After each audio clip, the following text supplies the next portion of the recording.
Everyone, how's it going? Welcome to a special edition of NoDQ&A video, and I call it special because it is a 30-minute video that I will be doing today since ZZ survived Tough Enough another week, wasn't even in the bottom three again. Keep the votes coming for ZZ. Every week that he survives, I will do a 30-minute NoDQ&A video. Anyways, this is NoDQ&A video right here on NoDQ.com, of course, the YouTube channel, and NoDQ&A videos affiliate, ringsidenews.com. If you enjoyed today's video, the best thing you can do to help is to spread the word. Tell a friend on Facebook, Twitter, Reddit, any site that you go on and talk wrestling with other fans. Have them check out NoDQ&A video. And you can also, if you really want to be nice, grab a t-shirt on ProWrestlingTees.com, search NoDQ, or check out the link in the description box. With that being said, let's get down to your questions here. First one today from Seth K.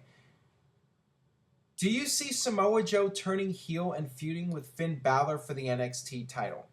I definitely think it's a possibility. I expect Finn Balor to retain the title at the NXT TakeOver pay-per-view, and he is the top babyface on NXT right now. Samoa Joe is right up there with him, but I think if Samoa Joe turned heel, he would be the clear top heel in NXT. I would like to see that feud between the two of them, although I do feel both guys should end up on the WWE main roster as soon as possible. I think they're both ready, but then again, I would not bring them up too soon, and you might want to have some time separated between when you bring in Samoa Joe and when you bring up Finn Balor. But I think both of them are ready for the big time, and I think I would put Samoa Joe on the main roster first. I got this other question here from Justin Sawyer. His handle is It's Gotta Be Kane1 on Twitter. Hey Aaron, how would you book Samoa Joe's debut on the main roster, and when would he show up? And who would his first feud be with? A few years ago, I talked about the idea of Samoa Joe coming in as the bodyguard for CM Punk when CM Punk was WWE champion, a similar dynamic to when Diesel was the bodyguard for Shawn Michaels. And I would like to see Samoa Joe come in and be the bodyguard for Seth Rollins. That way, Seth Rollins can run his mouth and be that type of heel character and hide behind the mean, scary-looking bodyguard Samoa Joe. I think that would be a good way to utilize Joe, and you wouldn't necessarily have to put him in the ring right away. You can have him just be out there as the bodyguard for a while and then transition him into a full-time wrestler on the main roster. And one thing you could do with Samoa Joe, you could have him debut at SummerSlam and cost John Cena the match, and that way Cena gets screwed and Seth Rollins retains the WWE title. And that's the way you introduce Samoa Joe into the storylines. I think that would be an effective way to debut Samoa Joe. Although Samoa Joe versus John Cena, I would like to see that feud, but I'm worried it will go down the same path as Cena versus Rusev and Cena versus Kevin Owens. And maybe it would be best to have them not go at it against each other. But if you have Samoa Joe just be the bodyguard and not really get in the ring, you can, at least for a period of time, avoid a John Cena versus Samoa Joe feud in the ring. All right, got this one here from Ruben741. Hey Aaron, long-time viewer, first-time asker. Please answer in video. Why doesn't WWE have interim champions like UFC does? Well, I think Vince McMahon wants to avoid having WWE too much like a real sport. I'm pretty sure that's the reason why. WWE is sports entertainment, and I think Vince just wants to avoid going in that direction, doing something similar to a real sport like UFC. I think that's the reason why, but I'm not sure about that. I just know that over the years, WWE tries to make themselves more like an entertainment company rather than an actual sports league. Maybe one day, maybe if Triple H is in charge, they'll come up with the idea of an interim champion. We haven't really seen it in WWE, so perhaps one day it'll happen. You never know. Maybe if somebody got seriously hurt, if John Cena had a serious injury, WWE might want to do a storyline where there's an interim champion and then have John Cena come back and do a champion versus champion match. So, you know, if there's an opportunity to do it, maybe they will. I mean, you definitely cannot rule it out. All right, this one comes from Nathan Hawks. Do you think that this year's SummerSlam card is weak compared to the last couple of years? I feel that it is overall weaker than some of the recent cards. Undertaker and Lesnar, I've talked about it in other videos. I was not really a fan of that rematch happening. It's not like I was anticipating an Undertaker-Brock Lesnar rematch. You know, 6 months ago, that was the last match I was thinking of for possible Undertaker matches. But WWE's doing it, so whatever. John Cena versus Seth Rollins. I should be more excited about that match than I am because it is champion versus champion, and it should be an awesome match. But, I mean, I'm just not really sure what to make of it. And both of those matches, I've talked about this in other videos with Lesnar and Undertaker, and same thing with Cena and Rollins. I'm not sure how you have finishes for these matches that will satisfy the majority of people. Some of the other matches on the card, Cesaro and Kevin Owens, that should be a tremendous match, possibly a show stealer. That could be a really awesome match. And it just feels like a lot of the other matches are thrown together. You know, you have all these tag team matches. You have the Divas 3-team elimination match. And you have 4 teams, a fatal 4-way for the tag team titles. It just feels like it's something thrown together. Los Matadores being put in a tag team title match, even though they lost to New Day on Raw this past week. So yeah, I have a lot of issues with the SummerSlam card. A lot of the matches feel like they've just been thrown together so WWE can have as many people as possible on the pay-per-view. Not really a fan of when WWE does that, but you know they're trying to get everyone a payday and get them on the pay-per-view. So you know you have to look at it from different perspectives. Just overall, me personally, I'm not feeling this card as much as some of the previous SummerSlam cards. But I know a lot of people out there are excited about it. The idea of Undertaker coming back is good enough for some people. So whatever. All right, this one comes from Big Greasy 75. Question for NoDQ&A video. Do you think WWE will ever go back to having the heel commentator? Well, I know what you mean because technically JBL's supposed to be a heel commentator, but he really doesn't do a very good job of it. I think you're talking about the classic heel commentator like a Jesse Ventura or a Bobby the Brain Heenan or even a Jerry the King Lawler in the mid-90s. I wish they would. I love the old school heel commentator. JBL's just so annoying, and half the time he's shilling the WWE network or just making stupid comments like the air goat or the flying bus for Kevin Owens, which I thought was absolutely ridiculous. And I'm sure that line was fed to him, you know, making a joke about Kevin Owens' weight. You know, JBL's terrible.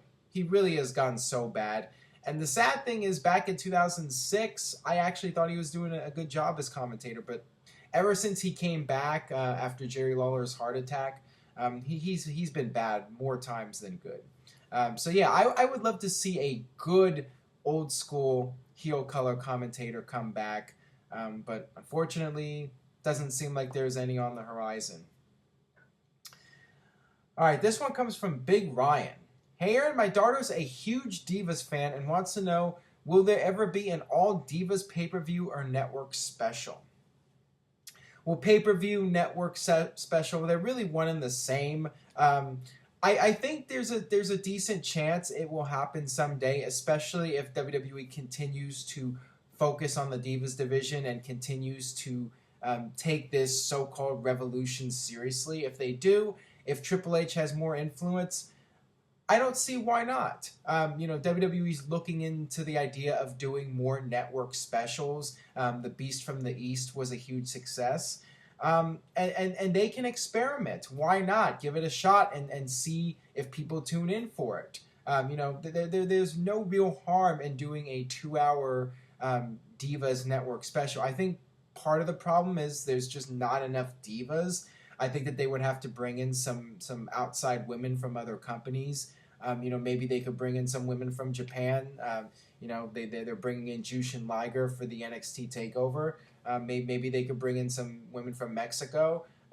They could bring in women from outside companies and fill up the card and do a 2-hour special.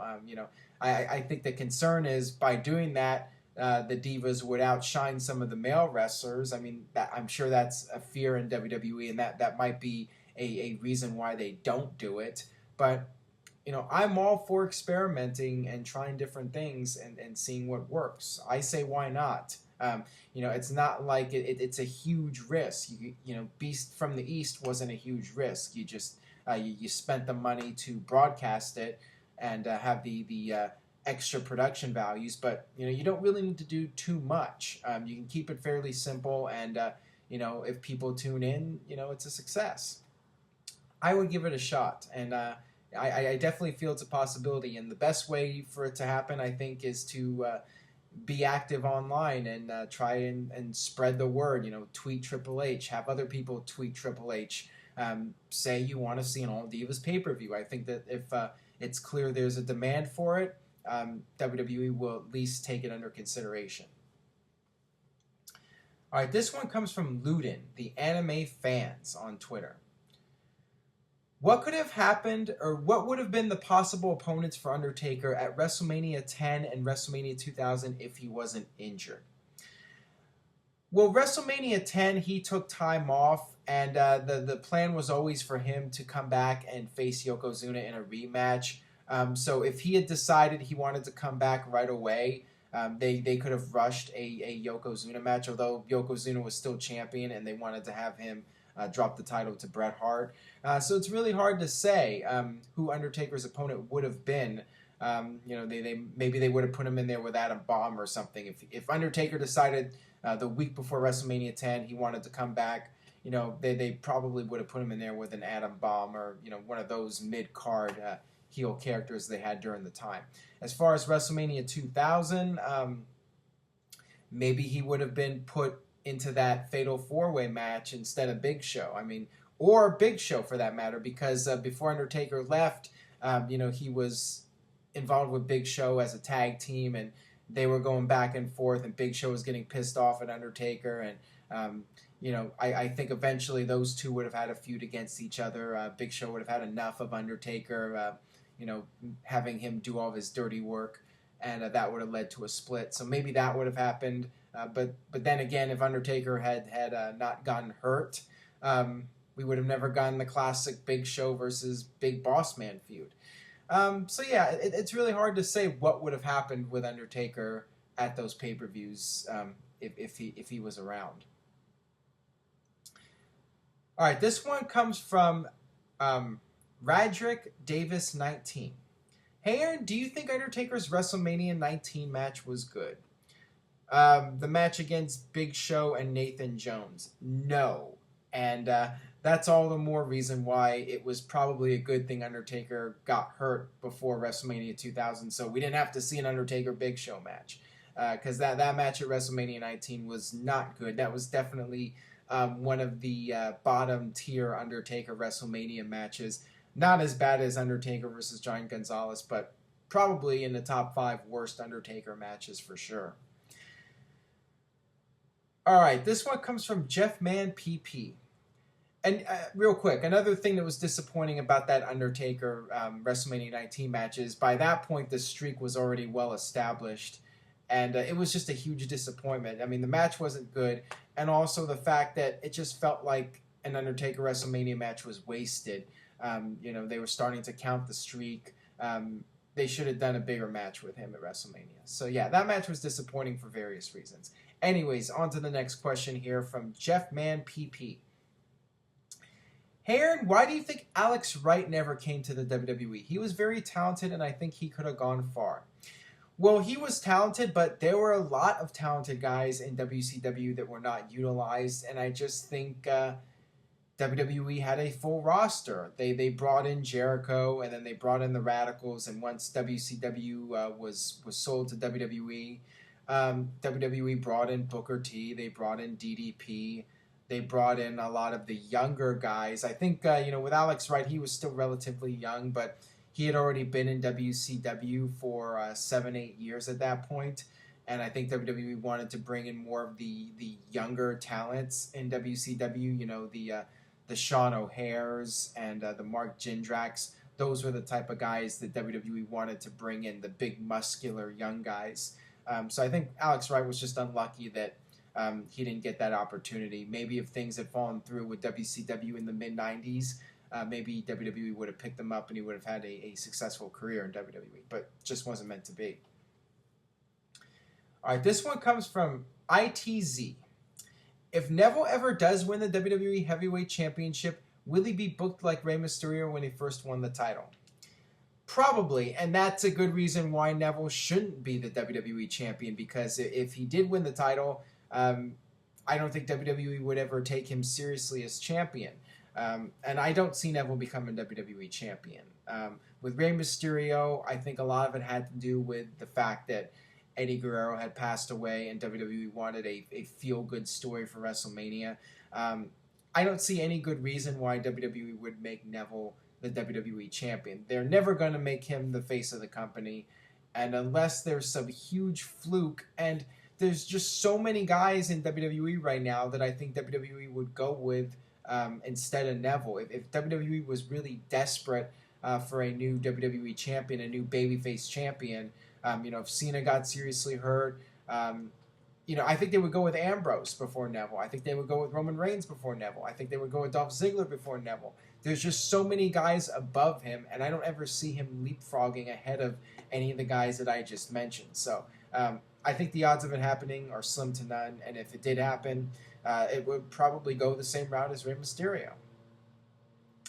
All right, this one comes from DJ Birdie Booster. Hey, Aaron, do you think the Usos have hit their peak and will be less of an impact upon their return? Well, I think it depends how Jay is when he returns from injury. If he comes back and he is healthy and he can perform at the same level that he was able to before, I think the Usos still have several years left on top in the WWE Tag Team division. And I think that, clearly the division has gone downhill since they left. And I think that says a lot about their talent and their abilities. I think if they come back and they're healthy, they will continue to do very well for several years to come. But who knows if he'll be the same? If he's never the same as he was before, then it could be the end of their peak in WWE, and they may never be the same again. So it's really hard to say. I think a lot of it depends on Jay's health when he comes back. All right, this one comes from UberFox25 on Twitter. Hey Aaron, since WrestleMania is in Texas this year, do you think WWE will put Vicky Guerrero into the Hall of Fame? I could definitely see that happening, and it would make sense in Texas. And if WWE wants to induct one female performer into the Hall of Fame every year, she would be a good candidate. I mean, she wasn't the greatest female performer in the history of WWE. Didn't really do much in the ring. She was more of just an on-screen personality. But she did a great job, and I think she got out of the Guerrero shadow of being the wife of Eddie Guerrero, and she became her own superstar, and she really stepped up to the plate, and I think exceeded people's expectations. I think WWE originally gave her that role out of sympathy and just for her to have something to do, but then she took the ball and she completely ran with it. I love her story because she really did become a success on her own as Vicky, not just as a Guerrero. So I'd love to see her go in the Hall of Fame. I think that would be a great speech, and she's very well liked in the world of WWE, so I definitely see it as a strong possibility for next year. All right, this one comes from Larry Arrowwood. If CM Punk would have left the WWE at Money in the Bank 2011, would the company be different? Probably not much. I definitely feel CM Punk made an impact in WWE because when he did the pipe bomb and he got to the next level, I think it made a statement in WWE, and it made it clear to the people in WWE and to the fans that you didn't have to be this stereotypical Vince McMahon prospect. You didn't have to be the big 6'5" bulky guy. With CM Punk, he was a guy from Ring of Honor, and I think he really set a new standard, and he opened the door for more Ring of Honor type guys to get pushed in WWE. I mean, you look at Seth Rollins, you look at Daniel Bryan, and all these other guys, Cesaro, that have come from Ring of Honor that are finding great success in WWE now. So I don't think the company would have been too different, but maybe these guys like Rollins and Cesaro and Bryan wouldn't have got pushed as hard if it wasn't for CM Punk's success, with the pipe bomb and that whole run in 2011 with the Summer of Punk. All right, this one comes from Josh himself, best in the world. What is your opinion on celebrities stepping into a professional wrestling ring? Despite doing well, I find it pointless. Well, it's absolutely not pointless if the celebrity is getting more people to tune into the product and helping the company grow. There have been several cases where celebrity involvement has done a lot of good for the professional wrestling industry and the company that they end up wrestling for. WrestleMania 1, there's no question Mr. T was a huge factor in the success of WrestleMania 1. There's a lot of debate that if Mr. T was not involved, WrestleMania 1 would have not been the success that it was, and WWE as we know it today would not exist. Mr. T did a huge favor for WWE and brought in so many new people into the world of wrestling and getting people watching the WWF product as it was at the time. Mr. T was very crucial to WWE's success with WrestleMania.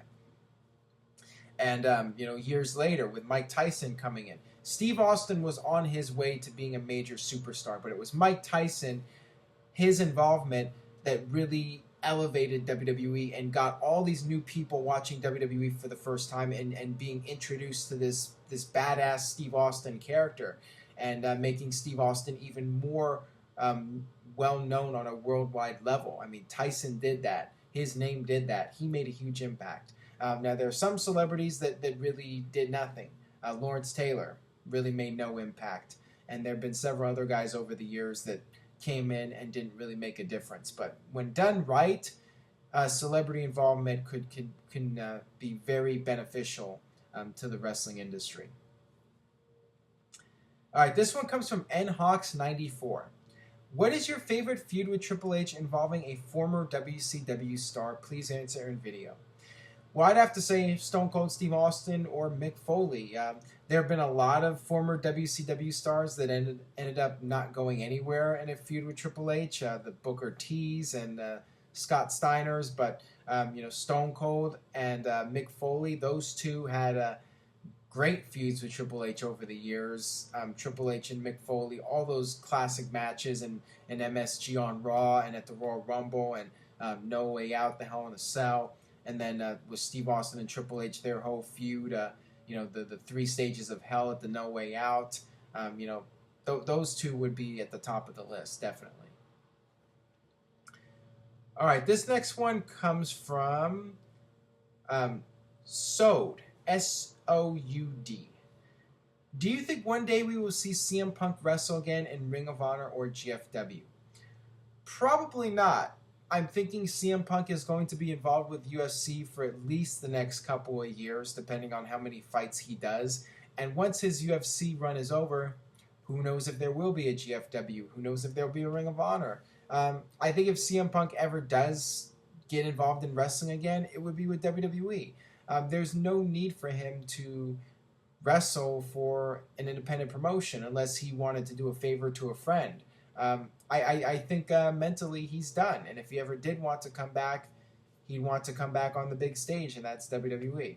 So I think it's very unlikely he would get involved with another indie promotion. He just doesn't need the money, and if he has the passion for wrestling, he would probably want to come back on a big stage. So don't think it'll happen. All right, got this next question here from Just Maddie Douglas. Daniel Bryan recently released his new book. What is your favorite book from a WWE superstar and any other reads you recommend?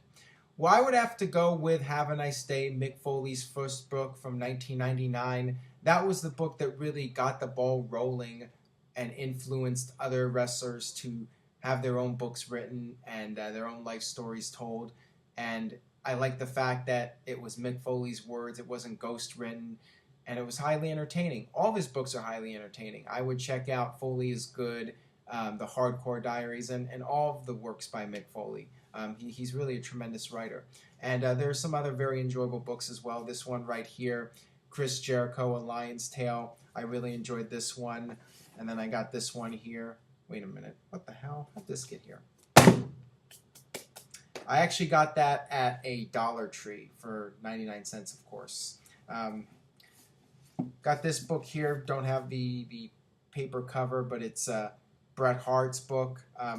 Really honest, and it is a bit depressing at times, but I feel that it gives a lot of insight to the WWF during the late 80s and early 90s. Bret Hart, poured his heart out, so to speak, in that book. And this one isn't necessarily by a wrestler, although he did wrestle on the Independents, talking about Brian Alvarez from Figure 4 Weekly. This is The Death of WCW by him and R.D. Reynolds of WrestleCrap.com. Really entertaining book and very thorough in regards to recapping the demise of WCW. Just fascinating to read about how WCW went downhill, and all the things that led to their demise is covered in that book. And they have all the ratings and the pay-per-view buy rates and all that information to back up their claim about how WCW went down. Very, very interesting book, worth checking out if you want to know more about how WCW went from making tens of millions of dollars to losing tens of millions of dollars in a very short time. So those are some of my favorite books that I just showed you, and got this next question here from Mr. Panda 316. What's your top 5 favorite title designs of all time from any major promotion? Well, I'm not really a big fan of title belt designs. I really don't care that much. It's not a big deal to me like it is to some people. But, I have to go with what I grew up with. I love the Winged Eagle, the original IC title. Not the original, but the one that was used during the late 80s and early 90s that was brought back recently. I like the big gold belt design, and I like the smoking skull belt, and I do like the updated WWF title that was introduced when Stone Cold won at WrestleMania 14 that replaced the Winged Eagle. I did like that design as well. Never really was a fan of the spinner belt or any of the recent designs, but maybe that's just I prefer what I grew up with, and it's just a matter of taste. All right, this one comes from @Devin Sharon. Why was Damien Sandow's momentum killed after Mania? I thought he could have done a lot more. It was killed way before this year's WrestleMania. It was pretty much done, his momentum, after he lost to John Cena and failed to cash in Money in the Bank. To me, that was really the point where his career took a huge nosedive. And once he was Miz's stunt double, that was the end of Damien Sandow as a serious WWE contender. And once that was split off, they could have done something with him. They could have had his character go in a new direction, but they chose to keep him as a comedy character, and I don't really see him going back to a serious character. Unfortunately, I think that he's gone as far as he's going to go in WWE, and I don't see anything changing because they're already investing in new people. They got people in NXT that they want to bring up, and I think that they've given up on Damien Sandow, pushing him in a significant role. All right, last question here today from Daniel Jobber. Do you think The Rock may come back for a match at WrestleMania 32? Would love to see it. Not holding my breath, though. Still waiting on Sting. Well, the fact that The Rock's already on the production trucks that are advertising WrestleMania 32, I think it's safe to say he will be there at the very least, and probably in a match, unless some huge movie role comes along and then that takes up his schedule. I think there's a very good chance The Rock will be in a match at WrestleMania 32, either one-on-one with Triple H, or if somehow WWE is able to work out a deal with Ronda Rousey in the UFC, doing a tag match with The Rock and Ronda against Triple H and Stephanie, as they teased at WrestleMania 31. But I think if The Rock's available, there's a very good chance he will be in a match at WrestleMania 32. So that'll do it for this 30-minute edition of NoDQ&A video. Once again, if you enjoyed it, please share it with a friend. Spread the word about NoDQ&A video. That's the best way that you can show your support. And stay tuned to NoDQ.com for the latest news and rumors regarding SummerSlam. And don't forget, NoDQ.com will have live coverage. Check out my SummerSlam videos with Jeff Meacham on YouTube.com/NoDQCAW. And stay tuned for our predictions video coming up next week. And I will see you guys next time for another edition of NoDQ&A video. Thanks for watching.